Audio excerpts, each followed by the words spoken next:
Hey there, welcome back to the AtroKraft Satisfactory Megabase project. In the last episode, we finished the exterior of the Parthenon, columns, roofs, and all, and now it's finally time to bring the inside to life. This episode is all about turning that shell into a working factory. We're building out the floors, installing the rail loop, and wiring in essential services. And we're going to be setting up the foundation for our pure ingot production in the subfloor below. It's going to be less ornament and more utility. All that and more today, so let's get started. The first major task inside the Parthenon was setting the interior floors. We were able to fit 6 full levels inside the structure, each separated by a generous 40 meters of vertical clearance.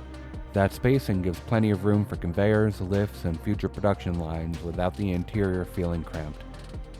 Each floor extends nearly to the full footprint of the building, stopping just short of the outer columns.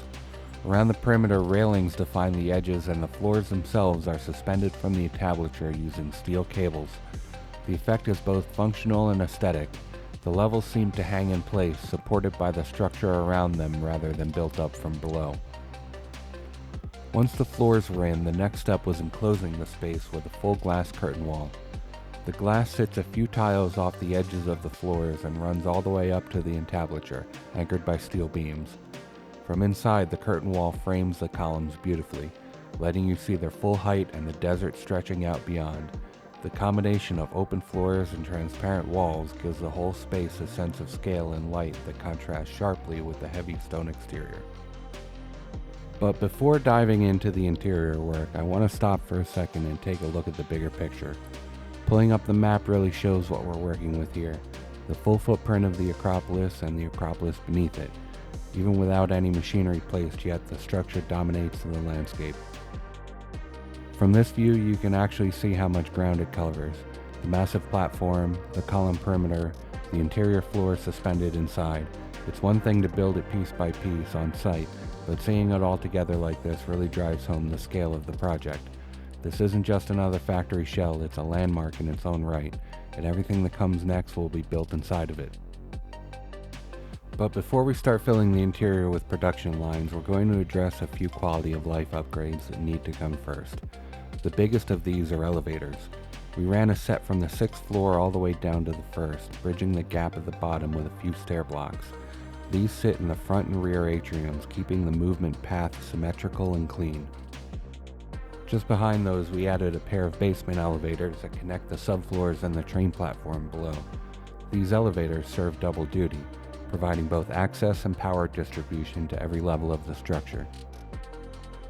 With vertical travel handled, it was time to give the interior some atmosphere. We lined accent lighting along the inside faces of the columns and wrapped another strip just under the inner edge of the entablature. When everything's lit, the glow runs the entire perimeter, emphasizing the depth of the structure and the geometry of the columns. It looks fantastic, but it's also an enormous frame rate killer. So most of the time it'll stay dark unless we're showing it off. With the lighting and elevators in place, the structure finally felt ready to support something functional. The next challenge was going to be bringing in the first resource, the one resource almost every other chain will use, water. Many of the early production chains for this factory will rely on the pure recipes, which trade extra water and refinery space for better efficiency.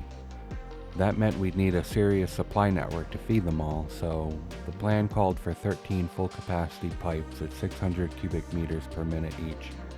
But since neat numbers are always easier to work with, we rounded that up to 18. That'll give us some headroom for inefficiencies and balance nicely into 2 clean blocks of 9 pipes. To deliver it, we built a pipe bridge that runs straight out from the Acropolis, heading due east towards the bay. From there, it drops down and fans out across a massive exterior dock, the first real utility system feeding the Parthenon complex. Next up, it was time to put the first machines into the structure. We started with refineries for iron ingot production down in the subfloor, the area tucked beneath the main platform and open to the dunes. The plan here is simple: get production running efficiently, even if it's not pretty. We began in the northwest corner, placing foundries anywhere the ceiling allowed at least 8 tiles of clearance. That's easier said than done, as the dunes follow a seemingly random rolling pattern, so some sections have plenty of headroom while others barely fit a foundation. The subfloor, though, is where all the crimes will live. The messy pipework, the splitters, the ugly connections. The idea is to keep the upper floors pristine, even if it means this space looks like organized chaos. And while neatness isn't the priority down here, efficiency absolutely is. Every belt is labeled with signage showing the calculated per minute throughput at the input and output sides of each production block. Keeps the chaos readable at a glance. We can tell exactly how the flow is balanced and where it needs adjustment. With iron handled, the next logical step was steel production. Since steel doesn't rely on refineries, we had a lot more freedom to design a compact, efficient setup, something that could easily scale without eating up massive amounts of space. Unfortunately, the Mark II blueprint designer is just a bit too tall to fit comfortably on most of the lower floors. The only place where it really works is up on the 6th floor, where the roof eave gives us a little extra headroom. So for now, that's where the design work is going to happen. For the actual foundry skid, we started with a steel frame base and then stacked 2 rows of 4 and 1 row of 2 for 10 machines total. It's a tight modular arrangement that keeps everything aligned and makes belt routing clean. Power inputs and outputs are all tied together neatly. Each skid gets a single belt in and a single belt out, and 1 clean power connection. Finally, I dropped a sign in front of the unit with its production rate and material ratios. It's a simple addition, but it makes debugging or scaling later much easier. This layout, tidy, labeled, and fully self-contained, will become the standard pattern for most of the Parthenon's production modules going forward. It was around this point that I realized things would go a lot smoother if we had access to Mark V belts. The problem, of course, was that Mark Vs require aluminum, and that meant it was time to start thinking about bauxite. Getting aluminum online isn't a small task. The alternate recipe we're using needs petroleum coke, so along with the bauxite we had to secure an oil source. As much as I didn't want to stop construction here, it was clear what had to happen next. So, with great reluctance, I expanded the train network again, this time pushing south towards the swamp for bauxite and west towards the oil fields at the edge of the dune desert. These kinds of expansions eat up a ton of time, but they pay off in the long run. Once the lines are in, countless resources can ride on them later. So from here on out, 2 locomotive 6-car train lines will be our new standard.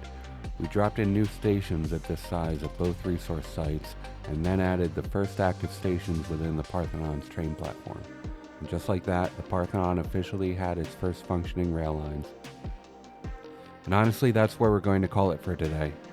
Getting aluminum up and running is going to be its own massive rabbit hole, the kind of project that deserves to be in its own episode, so that'll be our focus next time. This episode was all about finishing the Parthenon structure itself and getting it ready to function like a real factory. We added floors, elevator, lighting, and the first production lines, and it finally feels like a place ready to come to life. Next time we'll dive headfirst into aluminum, refining bauxite into alumina, then aluminum scrap, ingots, and then alclad, and finally unlocking those Mark V belts that will take this build to its full potential. As always, if you're enjoying the series, don't forget to like the video, subscribe to the channel, and come hang out live on Twitch. That's where all of this happens in real time. So, thanks for watching episode 5 of the AtroKraft Satisfactory Megabase project. I'll see you in the next one.